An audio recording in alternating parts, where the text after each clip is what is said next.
Hello friends, कैसे हैं आप सभी लोग। स्वागत है आपके अपनी YouTube channel group study in India पे। तो फ्रेंड्स, ये वीडियो आप लोगों के लिए होने वाली है बेहद ही खास, क्योंकि इस वीडियो में हम आपके लिए लेकर आए हैं बेसिक इलेक्ट्रिसिटी, प्रारंभिक विद्युत से संबंधित सारे महत्वपूर्ण प्रश्नों के बारे में। तो फ्रेंड्स, ये वीडियो को बिल्कुल भी स्किप ना करें, वीडियो को अंत तक देखें। तो फ्रेंड्स, जल्दी से स्टार्ट करते हैं आज की वीडियो। पहला क्वेश्चन है, सिलिकॉन की परमाणु संख्या निम्न के बराबर होती है। सिलिकॉन की परमाणु संख्या निम्न के बराबर होती है। गाइस, परमाणु संख्या बताना आपको सिलिकॉन की। ऑप्शन आपके सामने 6, 14, 18, 44। ठीक है, तो सबसे पहले तो देखें कि जो परमाणु संख्या है वो क्या है यहाँ पे, और आपका ये जो सिलिकॉन है ये क्या है। तो सिलिकॉन जो है, सिलिकॉन आपकी क्या है, अर्धचालक। ठीक है, सिलिकॉन क्या है आपका, अर्धचालक।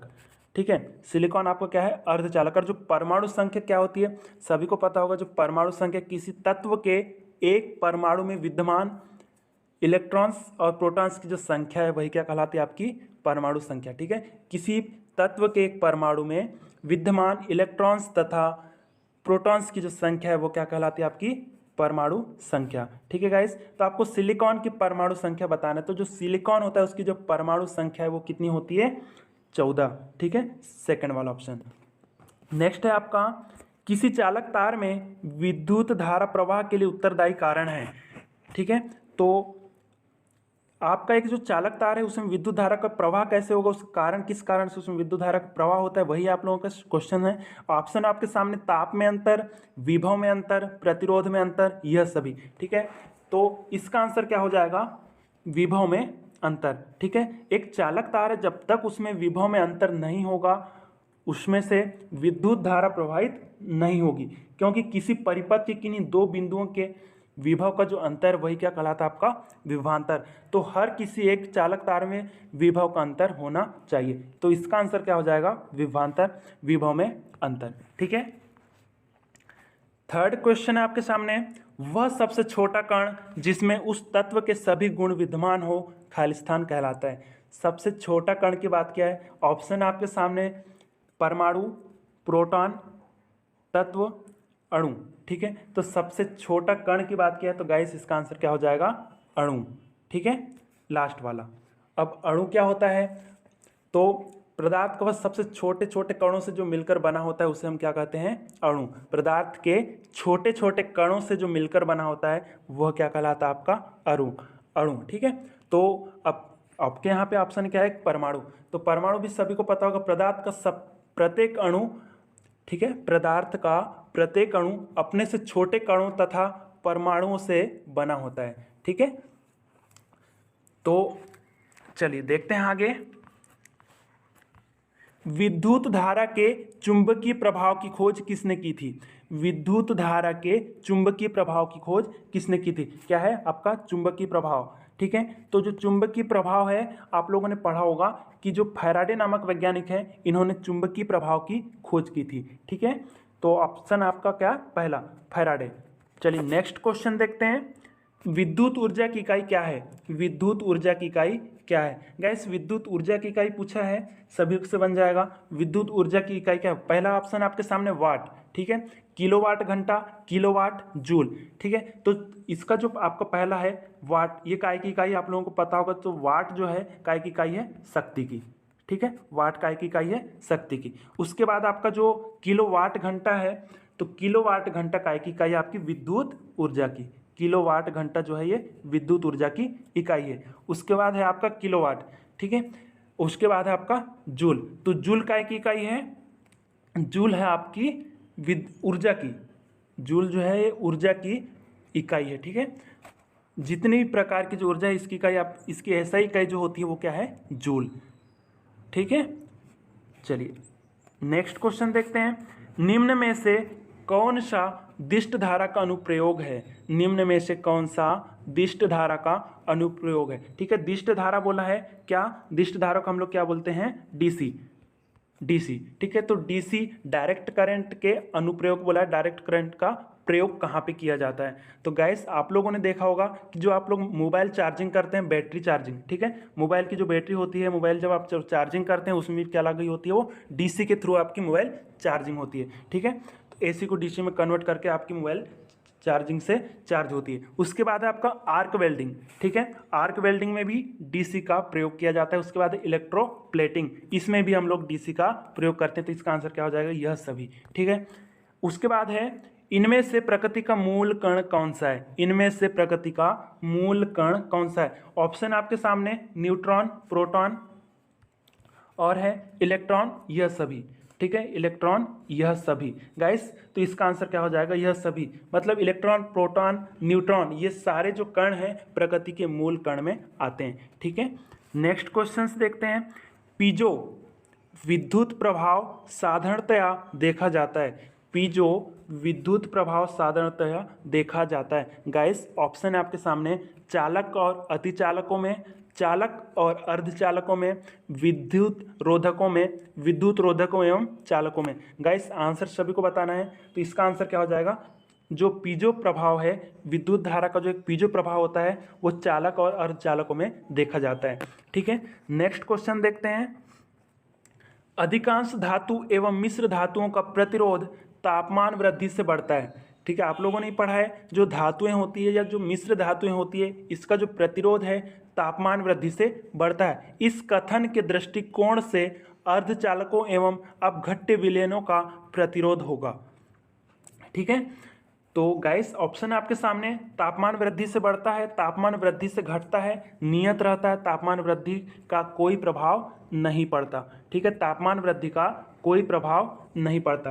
तो गाइस इसका आंसर क्या हो जाएगा, तापमान वृद्धि से घटता है, सेकंड वाला, ठीक है, तापमान वृद्धि से घटता है, ठीक है। अर्धचालक एवं विद्युत अपघट्य मतलब अपघट्य विलयनों का जो प्रतिरोध है वो तापमान वृद्धि से घटता है। तो गाइस नेक्स्ट क्वेश्चन देखते हैं। 10वां प्रश्न है, कोरोना क्षति कम होती है जब चालक का आकार होता है। तो गाइस कोरोना क्षति क्या है आपके सामने, कोरोना क्षति। तो कोरोना क्षति क्या होती है सबसे पहले हम लोग समझेंगे। तो जब किसी कंडक्टर में से आपका ये क्या है, कंडक्टर, जब किसी कंडक्टर में से करंट फ्लो होती है, करंट जब फ्लो होती है तो उसकी जो चारों तरफ की जो वायु है वो क्या हो जाती है, इसकी मतलब जो चारों तरफ की जो वायु है वो क्या हो जाएगी, आयनीकृत हो जाती है। तो जब करंट उस आयनीकृत वायु में से, जब करंट जो है चालक से तो प्रवाहित हो रही है बट उस चारों तरफ के जो आयनीकृत वायु है उससे भी प्रवाहित होती है, तो वो जो है उसका हल्का एक प्रकाश रंग जो है वो बैगनी कलर का प्रकाश रंग दिखाई देता है। कौन सा कलर का, बैगनी कलर का, ठीक है, बैगनी कलर का प्रकाश रंग दिखाई देता है, उससे ही हम क्या कहते हैं, कोरोना प्रभाव, ठीक है। समझ में आ गया वो कोरोना क्षति क्या होती है। तो कोरोना जो प्रभाव है या कोरोना जो क्षति है वो कहाँ होती है, तो जो कोरोना क्षति है वो AC तथा DC दोनों सप्लाई में होती है, ठीक है। कोरोना क्षति जो है AC तथा DC दोनों सप्लाई में होती है, याद रखना है। ये जो कोरोना क्षति है आपकी वो AC तथा DC दोनों सप्लाई में होती है, क्वेश्चन कभी कभी पूछ लेता है। तो क्वेश्चन क्या है हमारा, कोरोना क्षति कम होती है जब चालक का आकार होता है। ऑप्शन है आपके सामने, अंडाकार होता है, आकार से स्वतंत्र है, चपटा होता है, वृत्ती होता है। तो गाइस जो कोरोना क्षति है, जब चालक का जब आकार वृत्तीय होगा, वृत्ताकार होगा, वृत्ताकार जब चालक का आकार होगा तो कोरोना क्षति जो है वो कम होगी, ठीक है। नेक्स्ट क्वेश्चंस देखते हैं। जब विद्युत धारा पृथ्वी की ओर प्रवाहित होती है तो वस्तु का विभव खाली स्थान, तथा जब विद्युत धारा पृथ्वी से वस्तु की ओर प्रवाहित होती है तो उस वस्तु का विभव खाली स्थान होता है। गैस ठीक है, क्वेश्चन सभी ने पढ़ा होगा। तो जब विद्युत धारा पृथ्वी की ओर प्रवाहित होती है, ठीक है, जो आपकी जो विद्युत धारा है आई, ठीक है, विद्युत धारा अगर पृथ्वी की ओर प्रवाहित होती है, पृथ्वी की ओर, अर्थ की ओर जब प्रवाहित होती है तो उसका जो वस्तु का विभव है वो क्या होगा। और अगर विद्युत धारा पृथ्वी से, इस पृथ्वी से विद्युत धारा की ओर अगर प्रवाहित हो रही है, पृथ्वी से वस्तु की ओर अगर प्रवाहित हो रही है तो उसका विभव क्या होगा। तो ऑप्शन है आपके सामने, ऋणात्मक, धनात्मक, धनात्मक, धनात्मक, ऋणात्मक, ऋणात्मक, धनात्मक, ऋणात्मक। तो गाइस इसका आंसर क्या हो जाएगा, जब विद्युत धारा पृथ्वी की ओर प्रवाहित होती है तो वस्तु का जो विभव है वो क्या हो जाएगा, धनात्मक, ठीक है, वस्तु का जो विभव है वो क्या हो जाएगा, धनात्मक। और उसके बाद है कि पृथ्वी से, और जब विद्युत धारा पृथ्वी से वस्तु की ओर प्रवाहित होगी तो उसका जो विभव है वो क्या हो जाएगा, ऋणात्मक, ठीक है। नेक्स्ट क्वेश्चंस देखते हैं। निम्नलिखित में से कौन सा विभाज्य नहीं है, निम्नलिखित में से कौन सा विभाज्य नहीं है। ठीक है, तो विभाज्य की बात किया है आपका है ऑप्शन अणु, मिश्र यौगिक, परमाणु, ये सभी। तो गैस जो ये निम्न जितने भी हैं ये सभी विभाज्य नहीं हैं। ठीक है, उसके बाद है आपका परमाणु के केंद्रीय सघन भाग को कहते हैं। परमाणु का जो केंद्रीय सघन भाग होता है उसे हम क्या कहते हैं। ठीक है, तो गैस आपने परमाणु सभी ने देखा होगा, परमाणु के अंदर क्या होता है, नाभिक। तो ठीक है, केंद्रीय सघन भाग को बोला है, परमाणु के केंद्रीय सघन भाग को क्या कहते हैं। तो गैस परमाणु के केंद्रीय सघन भाग को हम नाभिक कहते हैं। ठीक है, तो अगर आपसे पूछ लिया जाए कि जो परमाणु का नाभिक है ये वाला, उसमें उसके अंदर क्या मौजूद होते हैं, तो जो परमाणु के नाभिक में क्या होते हैं, प्रोटॉन और न्यूट्रॉन परमाणु के नाभिक में ये मौजूद होते हैं। ठीक है, प्रोटॉन परमाणु के नाभिक की बात की जाए तो उसमें प्रोटॉन्स रहेगा और न्यूट्रॉन्स, और परमाणु की अंतिम कक्षा जो है ये वाली है ना, इसमें इलेक्ट्रॉन्स गति करते हैं। ठीक है, नेक्स्ट क्वेश्चंस देखते हैं। परिपथ में कौन विद्युत धारा के बदलाव को रोकता है। गैस परिपथ में कौन विद्युत धारा के बदलाव को रोकता है। आपके ऑप्शन है कंडक्टर, कैपेसिटर, रजिस्टर, इंडक्टर। ठीक है, तो कंडक्टर तो विद्युत धारा के प्रवाह को आसान करता है, कैपेसिटर भी नहीं आएगा, रजिस्टर और इंडक्टर। तो गाइस इसका आंसर क्या हो जाएगा, रजिस्टर। ठीक है, रेजिस्टेंस या रजिस्टर। नेक्स्ट क्वेश्चंस देखते हैं। भारी जल का अणुभार है, भारी जल का अणुभार है। गाइस आपको भारी जल का अणुभार बताना है। ठीक है, भारी जल का अणुभार बताना है। तो गाइस भारी जल का जो अणुभार है वो कितना हो जाएगा, 20। ठीक है, मोस्ट इंपॉर्टेंट क्वेश्चंस है, सभी एग्जाम में पूछता है। नेक्स्ट क्वेश्चन है, लोहा विद्युत को प्रदर्शित करने के लिए क्रिस्टल हेतु एक आवश्यक परंतु अपर्याप्त अवस्था है। क्वेश्चन पूछा गया है, लोहा विद्युत को प्रदर्शित करने के लिए क्रिस्टल हेतु एक आवश्यक परंतु अपर्याप्त अवस्था है। ऑप्शन आपके सामने, संतुलन के केंद्र की अनुपस्थिति, संतुलन के केंद्र की उपस्थिति, स्थानांतरणीय तथा चक्रीय दोनों संतुलन की स्थिति, स्थानांतरणीय तथा चक्रीय दोनों संतुलन की अनुपस्थिति। ठीक है, तो इसका आंसर क्या हो जाएगा, संतुलन के केंद्र की अनुपस्थिति के कारण ये क्रिया होती है। चलिए नेक्स्ट क्वेश्चंस देखते हैं। परमाणु अथवा परमाणु समूह के आयन बनाने की प्रक्रिया क्या कहलाती है। गाइस परमाणु तथा परमाणु समूह के आयन बनाने की प्रक्रिया बोला है। ठीक है, परमाणु तथा परमाणु समूहों के आयन बनाने की प्रक्रिया क्या कहलाती है। तो आयन बनाने की जो प्रक्रिया है सभी समझ में आ गया होगा। आपके ऑप्शन है विभवांतर, ऋण आयन, आयनीकरण, इनमें से कोई नहीं। तो गाइस इसका क्या आंसर हो जाएगा, आयनीकरण। ठीक है, नेक्स्ट क्वेश्चन है आपके सामने, कुछ पदार्थों का भार, आयतन व आकार निश्चित होता है। कुछ पदार्थों का भार तथा आयतन तथा आकार निश्चित होता है, पदार्थ की निम्न में से किस अवस्था से यह कथन संबंधित है। तो ऑप्शन आपके सामने, द्रव, गैस, ठोस, इनमें से कोई नहीं। गाइस ठीक है, क्वेश्चन डबल से देख लेंगे आप लोग। भार, आयतन, आकार निश्चित होता है, तो भार तथा आयतन तथा आकार जो निश्चित होता है वो काय का होता है, आपका ठोस का। ठीक है, ठोस, द्रव, गैस तीनों अवस्था में बता देता हूँ। ठोस क्या होता है, जिसका निश्चित भार, आयतन तथा आकार होता है, वो क्या कहलाती है, आपकी ठोस। ठीक है, यहाँ पे क्या बोला है, निश्चित भार, आयतन तथा आकार, तो वो क्या हो जाएगा, ठोस। अब द्रव जो है, द्रव ये जो आपका द्रव है, द्रव क्या हो जाएगा, जिसका निश्चित भार, आयतन तो होता है, निश्चित भार व आयतन तो होता है, परंतु उसका निश्चित आकार नहीं होता। ठीक है, द्रव के अंतर्गत क्या हो जाएंगे आपके, जलीय है ना, जल, पारा, गंधक, अम्ल, ये आपके द्रव के अंतर्गत आ जाएंगे। ठीक है, और ठोस अगर बोलता है तो सोना, लोहा, कोयला।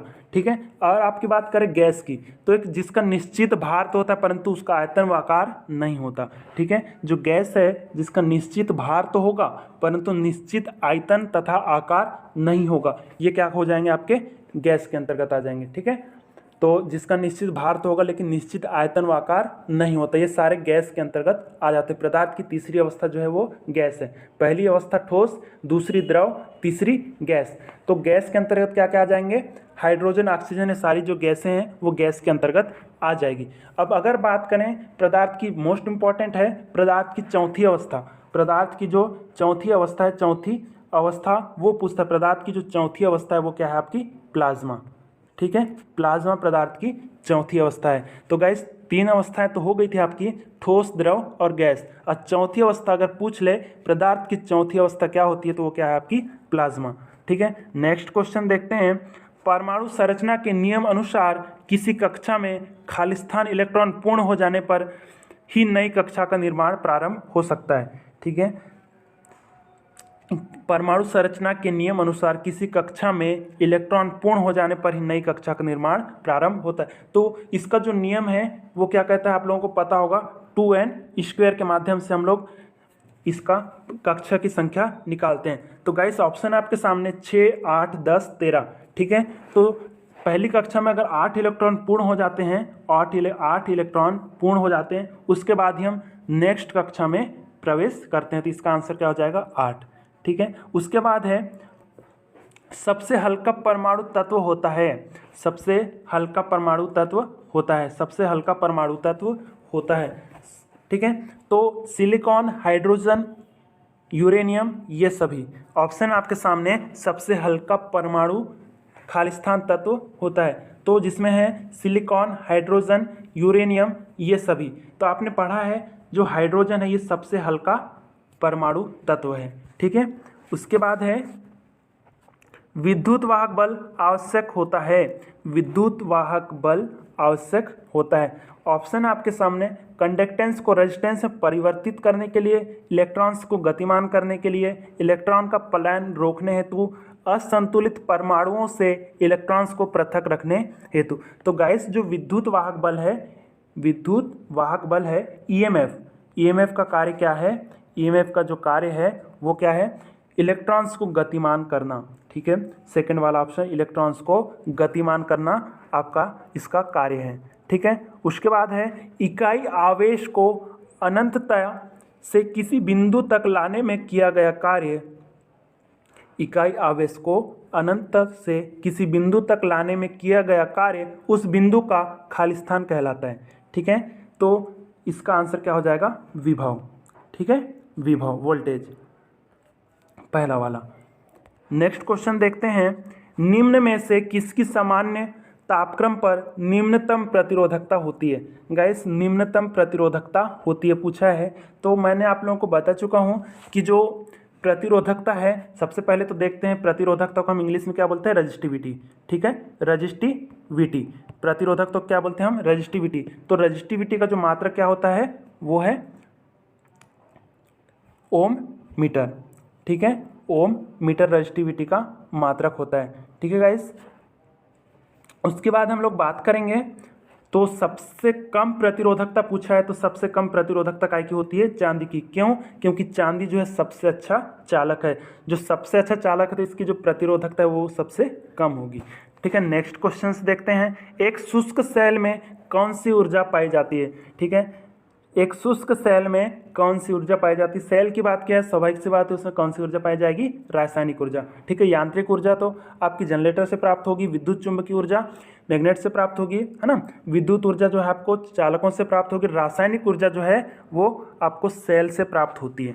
ठीक है, नेक्स्ट क्वेश्चंस देखते हैं, यदि दो आवेशों के बीच की दूरी आधी हो तो उसके मध्य लगा बल होता है। यदि दो आवेशों के बीच की दूरी आधी हो तो उसके मध्य लगा बल होता है। ऑप्शन आपके सामने आधा, 1/4, 2 गुना, 4 गुना। तो गाइस इसका आंसर क्या हो जाएगा, 4 गुना। ठीक है, लास्ट वाला इसका आंसर क्या हो जाएगा, 4 गुना। पृथ्वी पर प्राकृतिक रूप से प्राप्त तत्वों की कुल संख्या कितनी है। गाइस क्वेश्चन है प्राकृतिक रूप से प्राप्त तत्वों की संख्या पूछा है। ठीक है, तो प्राकृतिक रूप से जो प्राप्त तत्वों की संख्या है, ऑप्शन आपके सामने 84, 92, 98, 100। तो प्राकृतिक रूप से बोला है, यहाँ पे क्या बोला है, प्राकृतिक रूप से प्राप्त तत्वों की संख्या। तो प्राकृतिक रूप से बोला तो कितनी हो जाएगी, 92। ठीक है, और अगर टोटल तत्वों की संख्या पूछता, टोटल तत्वों की संख्या अगर पूछता तो कितनी हो चुकी है, 113। ठीक है, और अगर आप से पूछे कि कृत्रिम रूप से तत्वों की संख्या पूछता है, तो कृत्रिम रूप जो है उसमें 13 तत्व हम बनाए जा चुके हैं। ठीक है। और अगर मेंडलीफ के अनुसार अगर अधिकतम तत्वों की संख्या पूछे, मेंडलीफ नाम अगर बोलता है, किसी वैज्ञानिक का नाम है मेंडलीफ के अनुसार अगर पूछे तत्वों की संख्या तो कितनी है उनके अनुसार 108। ठीक है, नेक्स्ट क्वेश्चन देखते हैं। वैद्युतिक ऊर्जा की गणना के लिए सबसे छोटी इकाई है, वैद्युतिक ऊर्जा की गणना के लिए सबसे छोटी इकाई है। ठीक है, वैद्युतिक ऊर्जा की बात किया है तो इसकी गणना की सबसे छोटी इकाई क्या हो जाएगी, जूल। ठीक है, तो जूल जो है इसकी SI इकाई है, और सबसे छोटी इकाई की अगर बात करें तो वो क्या हो जाएगी, जूल। ठीक है, नेक्स्ट क्वेश्चंस देखते हैं। जब दो समांतर चालक जिनमें एक दूसरे के विपरीत दिशाओं में धारा प्रवाहित हो रही है एक दूसरे के संपर्क में लाए जाते हैं तब उनके द्वारा एक दूसरे पर लगाया गया बल होगा। ठीक है, तो ऑप्शन आपके सामने है, प्रतिकर्षित बल, अक्षीय बल, आकर्षित बल, इनमें से कोई नहीं। तो गाइस इसका आंसर क्या हो जाएगा, प्रतिकर्षित बल। ठीक है, नेक्स्ट क्वेश्चंस देखते हैं। एक विद्युत धारा का मान और दिशा नियत दर पर परिवर्तित होती रहती है, यह कथन निम्न में से किस धारा से संबंधित है। ठीक है, आपको पूछा है कि निश्चित मान पर और दिशा जो है, निश्चित मान और जो दिशा है वो परिवर्तित होती है। तो गाइस सभी को पता होगा निश्चित मान और दिशा जब परिवर्तित होती है तो वो कौन सी धारा के अंतर्गत आ जाता है, प्रत्यावर्ती धारा, AC के अंतर्गत। जिसका मान और दिशा नियत नहीं रहती है वो हो गई आपकी AC। और अगर हम DC की बात करें तो जिसका मान और दिशा जो है वो निश्चित रहती है वो क्या है आपकी DC, डायरेक्ट करंट, और AC अल्टरनेटिंग करंट। ठीक है, उसके बाद है निम्नलिखित में सबसे छोटा तत्व है, डबल से शायद क्वेश्चन रिपीट हो गया है। निम्नलिखित में से सबसे छोटा तत्व पूछा है, अणु, न्यूट्रॉन, प्रोटॉन, परमाणु। ठीक है, तत्व की बात किया है, अणु, न्यूट्रॉन, प्रोटॉन और परमाणु। ठीक है, तो गाइस इसका आंसर क्या हो जाएगा, तत्व की बात किया है तो इसमें क्या हो जाएगा, न्यूट्रॉन। न्यूट्रॉन सबसे छोटा तत्व है। ठीक है, उसके बाद है निम्न में से किस विद्युत धारा के प्रवाह दिशा और मान नियत रहता है। तो निम्नलिखित में से किसका जो प्रवाह दिशा है और मान जो है वो नियत रहता है। तो मैंने बताया कि जो दिष्ट धारा इसका जो मान है और दिशा जो है वो नियत रहती है, परिवर्तित नहीं होती है और एक रेखीय चलती है। ठीक है, एक दिशा में। ठीक है, परिवर्तित नहीं होती इसकी दिशा। उसके बाद है मुक्त इलेक्ट्रॉन की बहुलता वाले पदार्थ खालिस्तान कहलाते हैं। मुक्त इलेक्ट्रॉन जिसमें बहुतायत मात्रा में मौजूद होंगे, मैंने पहले वीडियो में हमारे बता भी चुका है। और अगर आप लोगों ने पुरानी वीडियो नहीं देखा है बेसिक इलेक्ट्रिसिटी से संबंधित तो मैं डिस्क्रिप्शन में लिंक डाल दूंगा, वीडियो आप लोग जाकर देख लीजिएगा। ठीक है, तो मुक्त इलेक्ट्रॉन जिसमें बहुतायत मात्रा में होते हैं वो क्या कहलाते हैं, आपके चालक। ठीक है, अर्धचालक क्या होते हैं, जिसमें चालक और कुचालक के दोनों गुण मौजूद होते हैं वो क्या हो गए आपके अर्धचालक। और कुचालक में मुक्त इलेक्ट्रॉन की संख्या नहीं होती, जिसमें करंट का प्रवाह नहीं होता है, वो क्या कहलाते हैं आपके कुचालक। ठीक है, तो अगर हम बात करें जो चालक है इसमें संयोजी इलेक्ट्रॉनों की संख्या कितनी होती है, चालक में संयोजी इलेक्ट्रॉनों की संख्या कितनी होती है, मैंने बेसिक में बता चुका हूँ, बेसिक इलेक्ट्रिसिटी जब समझा रहे थे। पर देख लेंगे जो चालक है इसमें संयोजी इलेक्ट्रॉनों की संख्या कितनी होती है, 4 से कम। ठीक है, 4 से कम संयोजी इलेक्ट्रॉनों की संख्या इसमें होती है, 4 से कम। ठीक है, उसके बाद जो अर्धचालक है इसमें फिक्स 4 संयोजी इलेक्ट्रॉनों की संख्या होती है। और जो आपका कुचालक है, कुचालक में संयोजी इलेक्ट्रॉनों की संख्या जो है 4 से अधिक होती है। ठीक है, 4 से अधिक होती है। चलिए आगे देखते हैं। नेक्स्ट क्वेश्चन है हमारा, किसी तत्व का पदार्थ में से इलेक्ट्रॉन का प्रवाह खालिस्तान कहलाता है। किसी तत्व का पदार्थ में से इलेक्ट्रॉन्स का प्रवाह खालिस्तान कहलाता है। गाइस मोस्ट इंपॉर्टेंट क्वेश्चन है, क्वेश्चन घुमा फिरा के पूछता है तो सभी से बन जाएगा। इलेक्ट्रॉन का जो प्रवाह है वो क्या कहलाता है, आपका विद्युत धारा।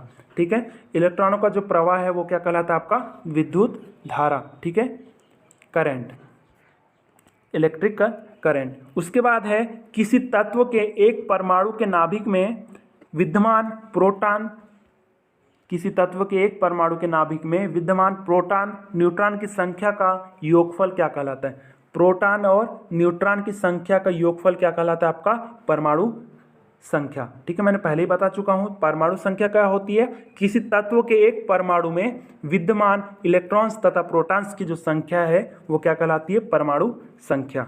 ठीक है, नेक्स्ट क्वेश्चंस देखते हैं। धात्विक तार का प्रतिरोध तापमान वृद्धि से खालिस्तान होता है। धात्विक तार बोला है, धात्विक तार का जो प्रतिरोध है वो तापमान वृद्धि से क्या होगा, तो धात्विक तार का जो प्रतिरोध है वो तापमान बढ़ेगा तो उसका प्रतिरोध भी कैसा होगा, बढ़ेगा। ठीक है, जब टेम्परेचर बढ़ेगा तो रेजिस्टेंस का मान भी कैसा होगा, बढ़ेगा। ठीक है गाइस, चलिए नेक्स्ट क्वेश्चन देखते हैं। किसी चालक में विद्युत धारा प्रवाह का मान शून्य होने पर विभवांतर का मान होता है। किसी चालक में विद्युत धारा प्रवाह का मान शून्य होने पर विद्युत धारा प्रवाह, ठीक है गाइस, विद्युत धारा प्रवाह का मान शून्य होने पर विभवांतर का मान पूछा है। ठीक है, तो विभवांतर का मान में भी क्या होगा, जब उसमें विद्युत धारा का ही मान शून्य है तो उसमें विभवांतर का मान भी क्या होगा, शून्य होगा। ठीक है, स्पष्ट है आपका क्वेश्चन में ही। नेक्स्ट क्वेश्चन देखते हैं, निम्न कथनों में से कौन सा कथन सही है। गाइस, आप लोगों को बताना है कि जो कथन 4 कथन दिए हुए हैं उसमें से कौन सा कथन सही है। ठीक है, पहला है आपके सामने, कार्बन प्रतिरोधकों पर उनके मान का अंकन रंगीन पट्टियों द्वारा किया जाता है। दूसरा है आपके सामने, प्रतिरोधकों के समांतर संयोजन में कुल प्रतिरोध का मान बढ़ जाता है। तीसरा है आपके सामने, वायर बाउंड प्रतिरोधक केवल नियत मान के बनाए जा सकते हैं। चौथा है, प्रतिरोधकों के श्रेणी संयोजन में विद्युत धारा प्रवाह को एक से अधिक मार्ग उपलब्ध होते हैं। गाइस, तो सबसे पहली चीज़ तो मैं बता दूं कि इसमें जो पहला ऑप्शन है आपके सामने, कार्बन प्रतिरोधकों पर उनके मान का अंकन रंगीन पट्टियों द्वारा किया जाता है, तो गाइस ये आपका सही कथन है। ये वाला जो निष्कर्ष है क्या है, सही है। ठीक है, नेक्स्ट क्वेश्चन देखते हैं। अच्छे सुचालक का विशिष्ट प्रतिरोध होता है। अच्छे सुचालक का विशिष्ट प्रतिरोध होता है। सुचालक की बात किया है तो इसका जो विशिष्ट प्रतिरोध है वो होता है, ऑप्शन है आपके सामने, तापमान पर निर्भर नहीं करता, सभी तापमान पर स्थिर रहेगा, कटाक्ष क्षेत्रफल एवं चालक की लंबाई पर निर्भर करता है, और लास्ट ऑप्शन है आपके सामने, किसी निश्चित तापमान पर स्थिर रहता है और सुचालकों के पदार्थ पर निर्भर करता है। तो इसका आंसर क्या हो जाएगा, किसी निश्चित तापमान पर स्थिर रहता है और सुचालकों के पदार्थ पर निर्भर करता है। ठीक है, उसके बाद है, निम्न में से कौन सा पदार्थ कुचालक नहीं है। निम्न में से कौन सा पदार्थ कुचालक नहीं है। गाइस, बताना है कि जो कुचालक है इनमें से कौन सा पदार्थ नहीं है। तो गाइस, अभ्रक भी क्या है, कुचालक है, एस्बेस्टस भी कुचालक है, कांच भी कुचालक है, सिलिकॉन है क्या है, अर्धचालक, सेमीकंडक्टर। ठीक है, तो सिलिकॉन क्या आपका कुचालक नहीं है। लास्ट वाला ऑप्शन इसका सही हो जाएगा। ठीक है, चलिए क्या हो जाएगा, सिलिकॉन। उसके बाद है, चालक के क्रॉस सेक्शनल क्षेत्र में वृद्धि के साथ प्रतिरोध का मान खालिस्तान रहेगा। ठीक है, तो वही रहता है, बढ़ता है, घटता है, इनमें से कोई नहीं। ठीक है, प्रतिरोध पूछा है तो मैं आपको बता दूं कि कटाक्ष क्षेत्रफल, पहले रेजिस्टेंस का सूत्र मैं आपको बता देता हूं कि जो रेजिस्टेंस है उसका सूत्र क्या होता है, R इज इक्वल टू क्या होता है, रो एल अपान ए। तो पूछा है कि जो ए है, कटाक्ष क्षेत्रफल अगर बढ़ेगा, ठीक है, कटाक्ष क्षेत्रफल एरिया अगर बढ़ेगा आपका, तो रेजिस्टेंस पर क्या प्रभाव पड़ेगा, जब नीचे की कोई चीज़ अगर बढ़ती होती है, इंक्रीज होती है, तो ऊपर की जो सामने की चीज़ है वो क्या हो जाएगी, कम हो जाएगी। ठीक है, तो ऑप्शन क्या आ जाएगा इसका, घटता है। रेजिस्टेंस का सूत्र से ही आप लोग निकाल सकते हैं, R इज इक्वल टू क्या होता है, रो एल अपान ए। ठीक है, जब कटाक्ष क्षेत्रफल एरिया जब बढ़ेगा तो रेजिस्टेंस का मान कैसा हो जाएगा, कम हो जाएगा। तो आंसर इसका क्या हो जाएगा, घटता है। ठीक है, घटता है। चलिए नेक्स्ट क्वेश्चंस देखते हैं। एमकेएस प्रणाली में शक्ति का मात्रक है। एमकेएस प्रणाली में शक्ति का मात्रक है। गैस, ऑप्शन आपके सामने जूल, तो जूल सभी को पता है, सभी प्रकार की जो ऊर्जा है उसकी एसआई इकाई क्या होती है, जूल। ठीक है, उसके बाद है सेकंड ऑप्शन जूल प्रति सेकंड। ठीक है, थर्ड ऑप्शन है आपके सामने किलोग्राम मीटर न्यूटन मीटर प्रति सेकंड। तो गैस, इसका आंसर क्या हो जाएगा, जूल प्रति सेकंड। ठीक है, नेक्स्ट क्वेश्चन देखते हैं। किसी परमाणु के उप कक्षा में इलेक्ट्रॉनों की अधिकतम संख्या होती है। गैस, उप कक्षा की बात किया है। ठीक है, किसी परमाणु के उप कक्षा में इलेक्ट्रॉन की अधिकतम संख्या पूछा है। ठीक है, इलेक्ट्रॉन की अधिकतम संख्या पूछा है उप कक्षा में, तो उप कक्षा में जो इलेक्ट्रॉनों की अधिकतम संख्या होती है वो कितनी हो सकती है, 10। ठीक है, इसका आंसर क्या हो जाएगा, 10 सी। चलिए, निम्न में से बीओटी की इकाई है, बीओटी की इकाई है। तो गाइस, ऑप्शन आपके सामने 1000 किलोवाट घंटा, 10 किलोवाट घंटा, 1 किलोवाट घंटा, 0.1 किलोवाट घंटा। तो गाइस, ऑप्शन है, सभी को आंसर बताना है, तो इसका आंसर क्या हो जाएगा, बीओटी की जो इकाई है वो क्या हो जाएगी, 1 किलोवाट घंटा। ठीक है, उसके सामने आपके कोर्स सब ये है। क्वेश्चन है प्रोटॉन इलेक्ट्रॉन से कितना गुना भारी होता है। मोस्ट इंपॉर्टेंट क्वेश्चन है, प्रोटॉन जो है वो इलेक्ट्रॉन से कितने गुना भारी होता है। ऑप्शन आपके सामने 1845 गुना, 1800 गुना, 1500 गुना, 1645 गुना। तो गाइस सभी को बताना है, तो इसका आंसर क्या हो जाएगा, 1845 गुना जो है वो भारी होता है। ठीक है, उसके बाद है निम्न में से किसकी इकाई वोल्ट है। गाइस निम्न में से किसकी इकाई वोल्ट है, तो ऑप्शन है आपके सामने क्या, विभवांतर। विभवांतर आपके सामने ऑप्शन है, तो विभवांतर की इकाई भी क्या होती है, वोल्ट। उसके बाद है विद्युत वाहक बल, तो जो विद्युत वाहक बल है उसकी इकाई भी क्या होती है, वोल्ट। विद्युत धारा की इकाई क्या होती है, एम्पियर। तो गाइस लास्ट ऑप्शन क्या है आपका, ए और बी। तो दोनों की जो इकाई है विद्युत वाहक बल और विभवांतर की जो इकाई है वो क्या हो जाएगी, वोल्ट। नेक्स्ट क्वेश्चन देखते हैं, एक आदर्श वोल्टेज स्रोत में क्या होना चाहिए। एक आदर्श वोल्टेज स्रोत में क्या होना चाहिए। ठीक है, तो एक आदर्श वोल्टेज स्रोत में क्या होना चाहिए, तो देखते हैं, शून्य स्रोत प्रतिरोध, अपरिमित स्रोत प्रतिरोध, विद्युत वहित बल का लघुमान, विद्युत वहित बल का वृहत्तमान। ठीक है गाइस, तो इसका क्या आंसर हो जाएगा, शून्य स्रोत प्रतिरोध। ठीक है, शून्य स्रोत प्रतिरोध होना चाहिए। एक आदर्श वोल्टेज स्रोत का जो प्रतिरोध है वो शून्य होना चाहिए। ठीक है, नेक्स्ट क्वेश्चन देखते हैं, एम्पियर सेकेंड निम्न में से किसकी इकाई है। तो गाइस आपको बताना है कि जो एम्पियर सेकेंड है वो निम्न में से किसकी इकाई है। तो गाइस देख लेंगे, एम्पियर सेकेंड हमने देखा था, हमने पहले वीडियो में बात कर चुके हैं आवेश पूरे बेसिक चीज़ों के बारे में। तो अगर आप लोगों ने पुराने वीडियो नहीं देखा तो मैं डिस्क्रिप्शन में लिंक डाल दूंगा, वहां से आप लोग जाकर के बेसिक इलेक्ट्रिकल से संबंधित सभी वीडियो आप लोग जाकर के देख सकते हैं। तो ऑप्शन है आपके सामने, विद्युत वाहक बल की इकाई तो नहीं हो सकती, क्योंकि विद्युत वाहक बल की इकाई क्या है, वोल्ट है। उसके बाद ऊर्जा की इकाई क्या है आपकी, जूल। शक्ति की इकाई क्या है, वाट। ठीक है, तो विद्युत आवेश की इकाई क्या है, हो सकती है आपकी एम्पियर सेकेंड। एम्पियर सेकेंड विद्युत आवेश की इकाई है। और अगर बात की जाए विद्युत आवेश की एसआई इकाई के बारे में, तो एसआई इकाई क्या है विद्युत आवेश की, कूलाम। ठीक है, विद्युत आवेश की जो एसआई इकाई है वो क्या है, कूलाम। ठीक है, अब सीजियस मात्रक की बात की जाए, अगर विद्युत आवेश के सीजियस मात्रक की हम बात करें तो इसका सीजियस मात्रक क्या होता है, फ्रैंकलिन। 48 नंबर का क्वेश्चन है, प्रत्येक परमाणु सामान्य अवस्था में होता है। तो गाइस परमाणु की बात किया, सामान्य अवस्था बोल दिया है। सामान्य अवस्था में जो परमाणु है वो होता है, ऑप्शन आपके सामने, आवेश रहित, आवेशित, नगण्य, इनमें से कोई नहीं। तो गाइस इसका क्या आंसर क्या हो जाएगा, जब सामान्य अवस्था रहती है किसी परमाणु की तो वो आवेश रहित होता है, उसमें कोई भी आवेश नहीं होता। ठीक है, नेक्स्ट क्वेश्चन देखते हैं, बल्ब का प्रकाशित होना विद्युत धारा के निम्न में से किस प्रभाव का उदाहरण है। बल्ब का प्रकाशित होना, ठीक है, बल्ब अगर आपका प्रकाश दे रहा है तो विद्युत धारा के कौन से प्रभाव के अंतर्गत वो आएगा। तो गाइस ऑप्शन आपके सामने, ऊष्मीय प्रभाव, रासायनिक प्रभाव, किरण प्रभाव, चुंबकीय प्रभाव। तो इसका आंसर क्या हो जाएगा, ऊष्मीय प्रभाव के अंतर्गत ये आता है। बल्ब अगर आपका प्रकाश दे रहा है तो वो ऊष्मीय प्रभाव के अंतर्गत आएगा। ठीक है, उसके बाद है निम्न में से किसकी इकाई वोल्ट है। निम्न में से किसकी इकाई वोल्ट है। लास्ट क्वेश्चन है आपका, इजी क्वेश्चन सभी से बन जाएगा, निम्न में से किसकी इकाई वोल्ट है। तो गाइस इसका आंसर मैं नहीं बताऊंगा, आपको कमेंट बॉक्स में इसका आंसर देना है, निम्न में से किसकी इकाई वोल्ट है, क्योंकि ये क्वेश्चन रिपीट भी हो चुका है। आप लोगों ने अगर वीडियो पूरा देखा होगा तो सभी से बन जाएगा। और कमेंट में आप लोग बताइएगा कि निम्नलिखित में से जो वोल्ट है वो किसकी इकाई है। तो ऑप्शन है आपके सामने, विभवांतर, विद्युत वाहक बल, विद्युत धारा, ए और बी। ठीक है, तो आंसर सभी को कमेंट बॉक्स में बताना है। और गाइस अगर आज की वीडियो अगर आप लोगों को अगर पसंद आती है तो यार चैनल को सब्सक्राइब कर लीजिए और वीडियो को लाइक और शेयर करना ना भूलें। चलिए धन्यवाद।